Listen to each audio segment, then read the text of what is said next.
and did something together. And I also never had friends, actually, as strange as it sounds. And I always felt this is on me, and I'm not worthy it. And to be honest, I have a feeling that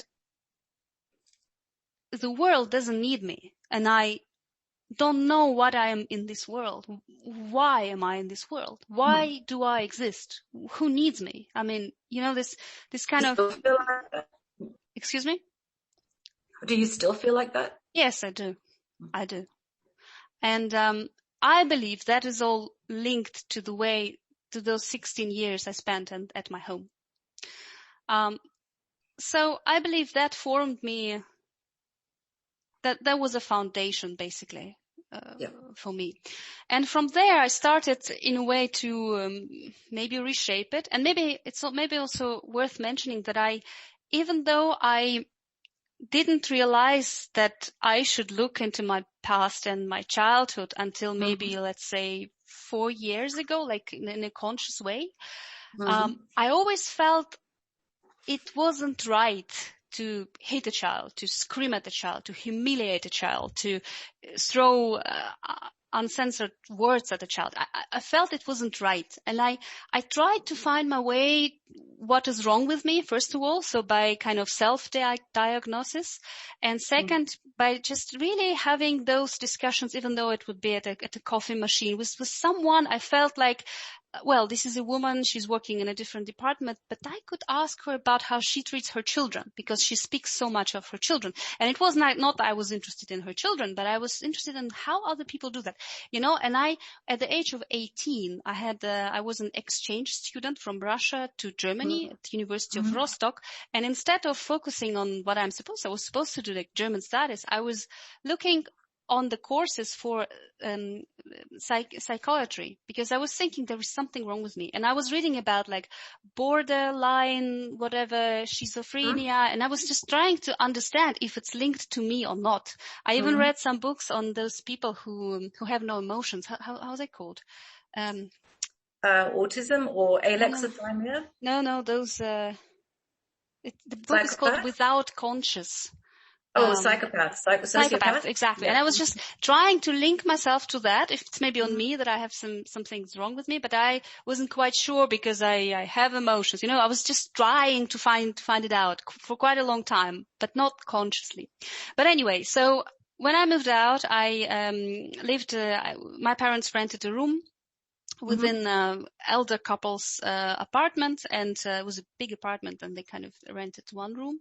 And it was like the first time when I felt like a little bit of a fresh air, because they respected me. They kind of didn't come just into my room and did something or so, but it was my area, and that was the first time I experienced it.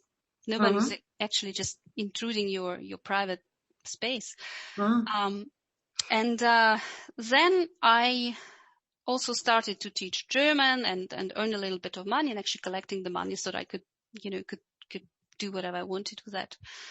So I think this moving out of the house was definitely a big event, so to speak. And then I moved to Germany for studies, and I more or less did the decision by myself. I knew two guys who did the same, and they kind of gave me their experience and helped me a little bit on how to get across. And the money that I saved from teaching German to children, that's basically was my starting capital. So I didn't take any money from my parents. My parents didn't believe actually that will work out. So that was also very, like a feeling of not having a support. And actually, in Germany, the study was comprised of, let's say, 2 parts. The first part is a pre-diploma, and the second part is after diploma, when you actually get a diploma, and where grades really count. The first part was working very terrible. So I was really struggling to pass the exams. And I also, with one of the boys, I had a relationship, and I don't even know how I found myself into this relationship. It was kind of friendship in the beginning, and I was so insecure and so didn't know myself so much. And I don't know how we ended up there, but I realized very quickly on that this is not the right guy. And I broke up very, very quickly with him and any contact at all. but I don't think it influenced me actually so much. So then somehow when I found a job, after a couple of jobs that didn't work out so well, when I found a job at a company called Aquin, there was a bit of a stable situation. So I had some income, which was maybe 600 or 800 euro per month, but I could still pay everything out of that money, believe it or not. From there on, things kind of started to work. Somehow my studies improved. So I realized, okay, finance is the direction I want to go into. My grades got better. Katarina, can I just stop you for one moment? Yes. I'm so sorry. I have one small IT issue and I just need to go for maybe about 90 seconds. So I'll end, then I'll come back and then I'll re-invite you in and I'll add that time to the end of your session. Okay, but should I stay or? I think you can, I'm going to end it. So I think you're going to go, if you see what I mean. Okay, good. And then I'll let you back in about 90 seconds. Okay.